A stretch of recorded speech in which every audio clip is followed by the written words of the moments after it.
Hello, I am Ozzy and welcome to my channel. I am super excited to be here today for two reasons. One is because of this little fella here. This is my new equipment and I'm super excited to try it out and see how it works. And the second reason is today is a very a special day. Today is a very important day and I think it's important that we talk about it and share our thoughts and point of views about this day. Today, April 13th, is the Imposter Syndrome Awareness Day, or Imposter Phenomenon Awareness Day. And as sad as it is, many of us, at least many of the people in my circle of friends and family, have this syndrome or suffering from this. And I thought I talk about it and I share my thoughts about it. I have my laptop here to read you guys this article that I was reading a few minutes ago, and I just wanted to share with you guys what I think about it. Give me a second. I am super nervous. My voice is shaking, surprisingly, because usually it doesn't shake this much. And I am shaking for two reasons again. Firstly, because I am hungry, and second, because I'm nervous. And I don't know if my hair here is on the way of this thing doing its job or not, but yeah. But I hope I'm not talking too loud because it gets noisy when I do. But yeah, where was I? Oh, why I'm nervous is because I've gained weight, as you guys might have noticed, and my face is too puffy for my liking. I have a very hideous double chin, and I don't like it. So yeah, I'm very self-aware right now, and I kind of wish I wasn't in front of the camera, but I really want to talk about this day and this phenomenon in, yeah, whatever, let's do it. So this is National Library of Medicine. So there is an article about imposter syndrome. There is a definition for this phenomenon, and it says that, and I quote, imposter syndrome is a behavioral health phenomenon described as self-doubt of intellect, skills, or accomplishments among high-achieving individuals. These individuals cannot internalize their success and subsequently experience pervasive feelings of self-doubt, anxiety, depression, and or apprehension of being exposed as a fraud in their work, despite a verifiable and objective evidence of their successfulness. So, what does it mean? Let me give you an example. Whatever I achieve, whatever I do, whatever I create is very worthless, in my own opinion. Like, how I see it is a piece of trash that worth nothing and should be in the trash can where it belongs. But, and I'm being very honest when I say this, but if I do something like writing a piece of work or making a video like this or creating a drawing or, I don't know, speaking English, it's all sounds good or looks good for other people. Others usually praise it and say that it's good. Some say it's great, depending on what I show them. But to me, they are all the same. They are just trash. And I'm not being like modest or like with whatever that is. I can't remember the English word for it right now. I'm being honest when I say that. I'm being realistic, or at least I think I'm being realistic. And I just, whenever someone praises my work, whatever it is, what comes to mind is that they are super nice to say that, and or their standards are too low to praise my work as something good, great, or awesome, or whatever that they call it. Why I made this channel as a good example of this behavior in me. When I first started this channel, it was because I felt like my English was so bad that I had to do something about it. And honestly, I didn't consider myself a B2 or C1. That's another level for me. But numerous tests keep telling me that I'm C1 level, or some say that I'm C2 level, which I'm not. I'm not. And I can't believe them. My problem is that I can't believe what they say or what they believe about me. To me, I am not good enough, and I have a lot of room to improve, which is like the case for many people. Like, not everyone is perfect, and they need to work on their shortcomings and stuff. But for me, it's more than just working on something. It's like I should distract and re-instruct it. Like, I need a deconstruction. Uh, but yeah. So this channel is a good example of imposter syndrome.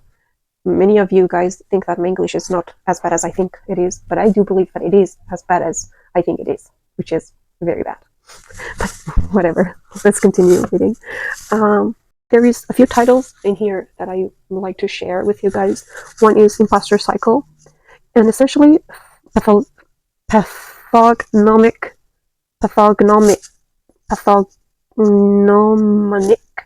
characteristic of imposter syndrome. The imposter cycle occurs when individuals with IS face an assignment, obstacle, duty, or other achievement-related tasks. In those with IS, the response to this achievement-related task is generalizable into two broad categories: over-preparation and procrastination, which in my case is procrastination. Whenever I am supposed to do something, I don't do it, and I postpone it for later.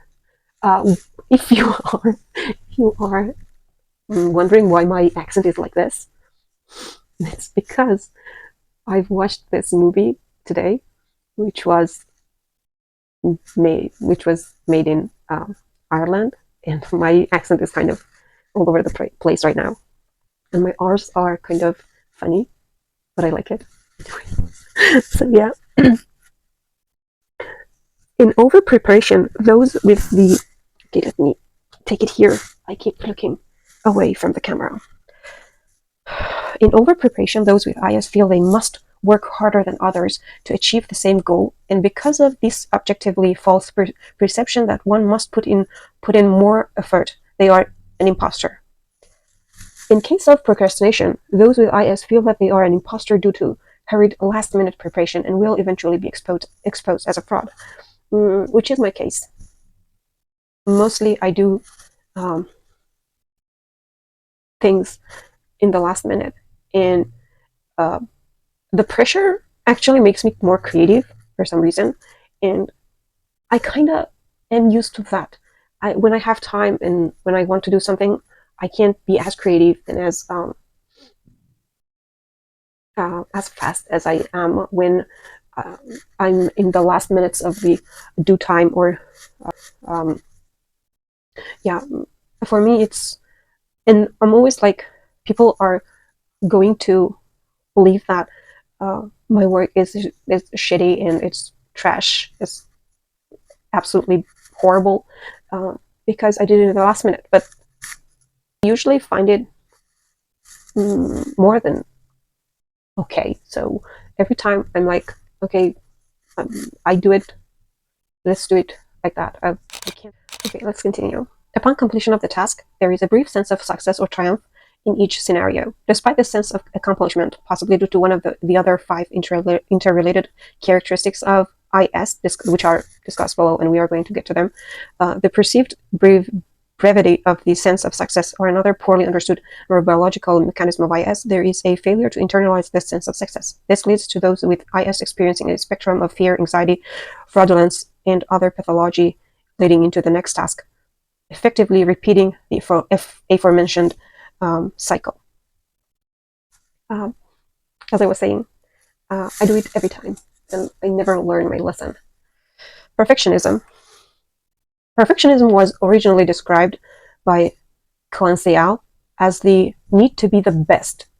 This category is a continuum of hyper-competitive and perfectionist behaviors that occurs when practically unattainable standards and goals are self-imposed by those with IS.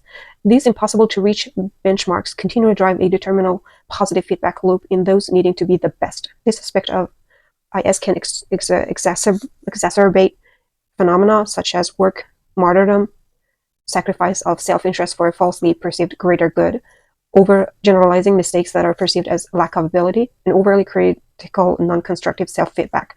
These behaviors, among others, can lead to the superheroism aspects of IS. Okay, this one. I have a lot to talk about this one, but I'm going to just give you one example. I'm a very perfectionist person, and I think I've talked about it before. But a few nights ago, I had a class late at night, in an attack class, and I wasn't prepared for it. I knew that I had this class a couple of days before, and I still didn't plan the lesson, write a lesson plan or anything. And what I did was about an hour before the class, I started making a PowerPoint, which usually takes a few hours for me. But I tried to squeeze in everything in just 1 hour prior to my class. And the outcome wasn't as I imagined it would be. It was bad. I thought it would be not bad, but it was bad. It was awful, which was very normal for someone who has prepared for a class just in an hour. And anyway, I went to the class, and the class started, and we had I shared the screen, and we were doing the class lesson, and I find a typo and a mistake in my, just one typo and one mistake in my presentation. And I start self-criticizing, and which is like non-constructive self-feedback. I have this very negative opinions about my presentation, my career, about me as a teacher, about my whole existence, just because I had 2 minor mistakes. And I was like, I'm not fit for the job. And like in my case, it's really true. Like when it says overgeneralizing mistakes that are perceived as lack of ability, and overly critical non-constructive self-feedback. I always do this. Whenever I make a minor mistake, I start criticizing myself, my choices, me as a person, me as a being. And it has a very negative effect on my mental health, but I really can't do anything about it. So I don't know what to do. Let's see if there is anything in this article about it. Next is superheroism. A commonly reported component of the imposter cycle, superheroism is intrinsically related to the need to be the best. It often presents in the IS as tendency to over-prepare for tasks, to appear more than capable of completing them. The central manifestation in the component of IS is over-preparation, which is secondary to the above-mentioned unattainable self-imposed standards. This additional workload is detrimental to mental health. I don't have the superheroism thing, but I'm like, whenever I do something, I'm like, I consider myself super bad at something if I'm not the best. I don't know if it's considered superheroism or not, but if I'm not the best, I'm super bad. There is no good in my dictionary. You're either very good, you're excellent, you're perfect, or you're trash. And it doesn't usually true about others. Like when I see my friends do something, I praise them, and I'm truly happy about their work. I'm proud of them. Not because I think I set the standards too low for them, because I really think that they are super good. Even if it's something that we both have in common, for example, teaching. I always think that my friends, teacher friends, are better than me. And whatever they achieve, I think it's very, very good. It's excellent. And I might achieve the same thing. And in that case, I'm like, you just wanted to be the best one. You wanted to copy this person. You are a fraud. That's what I think about myself. Whenever I do the same thing as my friends did, and if they give me the same feedback I gave them, I'm like, you wanted this, right? You wanted this. You're not that good. They are just giving back the favor. And while it's not a favor to compliment your friend, in my brain it is, for me, and just me only, not for others. I don't know how it works. I always criticize myself a lot more than others criticize me. I think that's why I don't like criticism. When someone criticizes me, I'm like, I get super, super, super sensitive about it, and I always overreact to that because I'm constantly criticizing myself, and I don't need anyone else to criticize me. Because believe me, when I say this, a number one critic of me, and I have zero respect for me. So don't try to drag me. I'm the best dragger of myself. And next is etichophobia, fear of failure. Oh my god, this. Fear of failure manifests when facing externally or internally imposed achievement-related tasks. Individuals with IS experience anxiety, the fear of being ashamed and or humiliated if they fail to do worse than appear on a particular task. Thus, they are exposed as an imposter if they were to fail. Oh my god, I'm gonna cry. I'm not joking. I don't start a task unless I'm sure that I'm going to be great at it. If I'm not great at it, I suck at it, so I don't do it. And I don't study because I'm afraid that I might not be as smart as I think I am, as people think I am. If I don't get a good grade, it's because I'm stupid. It's not because I didn't work hard. That's what my brain thinks about me. And please have this in mind, that when I say these negative things, it always implies to me and not to others. About others, I never ever think like that. I'm super supportive of them, and not me. So yeah, I don't start a task because I don't want to fail. I don't want people to judge me, and I judge myself before people do it because I want to know that. I want to let people know that it's what I've done is not good enough. And I see my mistakes. Please don't say anything because I did it first. I gave you my mistakes, and I mentioned them. I pointed them out. Now, please shut up. I know what I did wrong. So it's complicated, this one. But yeah, denial of competence and capability. Closely tied to perfectionism, individuals with imposter syndrome tend to discount their intelligence, experience, skills, and natural talents. There is a propensity to internalize failure and related success to external influence or random chance, despite the evidence that the individual accomplished a particular task without these factors. This also applies to me, unfortunately, because whenever someone praises me and tells me I did something good, I was good at something, or I did a certain task good or well, I'm like, yeah, it was because I had help. Yeah, it was because I Googled it. Yeah, it was because I copied this from a certain person. Or like, it usually is about my drawings, because I can't draw by memory. I have to see something and I can draw it next. That's something I mostly tell others because, to be honest, even copying needs talent. But I refuse to believe it. But yeah. And the next one, achievement-phobia, fear of success, describes the internalization of failures as a positive feedback loop and difficulty in internalizing or recognizing their successes. As succeeding may lead to higher expectations or increased pre-existing workload, these characteristics are not completely inclusive of all manifestations of IS. The lack of any of or all of these classically accepted characteristics does not exclude an individual from being affected by imposter syndrome. So this is some people actually deny their success because they are afraid that people might expect more of them, or their workload might increase. It's not true about myself. I deny my success mostly because of the other 4 reasons, not for this one. 4 factors, not reasons. Characteristics, yes. But anyway, yeah, there is other things as well. But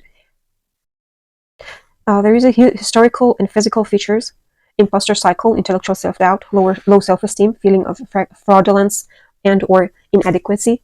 denial and or failure to internalize competencies, accolades, achievements, or successes, fear of success, fear of failure, superheroism, anxiety, depression, burnout, in professional settings, excessive comparison to peers, personality disorder, maladaptive personality. So these are some things. Then there is evaluation, treatment, management. Okay, this part is what we are looking for. I talked for 30 minutes. Wow. Treatment and management of imposter syndrome will vary depending on the level of detriment IS has on an individual's life. Medical or behavioral health treatments should be determined case by case in suspected or diagnosed imposter syndrome with attention to concomitant behavioral health conditions. Self-reflection of metacognition, counseling, cognitive behavioral therapy, CBT, psychotherapy, pharmacologic therapy for comorbid behavioral health conditions, possibly for imposter syndrome, depending on future research into neurobiology and pathophysiology of IS, gratitude exercises to focus on what one has accomplished. So the last one is something we can all do. I might start doing this one. I'm going to link this article in the description box, and you guys can read it for yourself if you want, because there are a lot of good information in it. It's like Wikipedia, but better. So yeah, that was it for today. I think we need to always reassure one another that we are doing good, that we are good, that we are great, and we need to be more kind to ourselves. These days, my mood is kind of very, very down, and that leads to being more sensitive about this stuff, especially my self-criticism and self-doubt increases very much when I'm in a bad mood. And I usually right now I have to read and edit an article that my friend wrote, and I've been postponing it for a while because I'm afraid that I'm not going to do a good job. And she was reassuring me that I'll be good. I'll be the best person to do this for her. But I don't know. I can't believe her. But I'm going to do it tonight if I have time, because I owe it to myself. You owe it to yourself as well. You have to believe that you are good enough, that you are capable. Your achievements are true. They are real. And you are a successful, brilliant person. So let's all be more kind to ourselves. And let's start a gratitude journal or something. Tell me about your experiences with imposter syndrome if you are one who suffers from it, or you know someone who suffers from it, and tell me what they do to manage it and to control it. Thank you for tuning in, and I love you guys. You are the best, and take care. Bye bye.